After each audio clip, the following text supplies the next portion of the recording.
ప్రతి మనిషి ఆరోగ్యంగా ఉంటేనే జీవన ప్రమాణాలు మెరుగుపడతాయి అని వికారాబాద్ జిల్లా కలెక్టర్ కార్తిక్ జైన్ అన్నారు. ఆదివారం ఉదయం అనంతగిరిలో తెలంగాణ రన్నర్స్ అసోసియేషన్ మొదటిసారిగా ట్రయల్ రన్ కార్యక్రమాన్ని నిర్వహించారు. ఈ కార్యక్రమంలో పాల్గొంటూ జిల్లా కలెక్టర్ మాట్లాడుతూ, మనిషి జీవితంలో ఆరోగ్యమే ప్రధానమని, దేశ శ్రేయస్సు ఆరోగ్యమైన జనాభాపై ఆధారపడి ఉంటుంది అని తెలిపారు.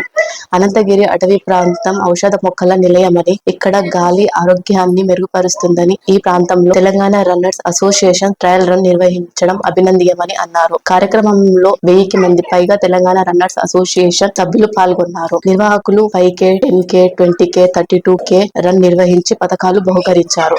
అనంతరం జిల్లా కలెక్టర్ అనంతగిరిలో ఎకో పార్క్ అభివృద్ధి పనులను పరిశీలించారు. ఎంట్రీ గేట్ బాగుందని ప్రశంసించారు. పనుల్లో వేగం పెంచాలని అధికారులను ఆదేశించారు. కార్యక్రమంలో అటవీ శాఖ అధికారి Gnaneshwar, additional SP Ramu Naik, DSP Srinivas Reddy, Telangana runners association president Jagan మరియు హరీష్ రెడ్డి తదితరులు పాల్గొన్నారు.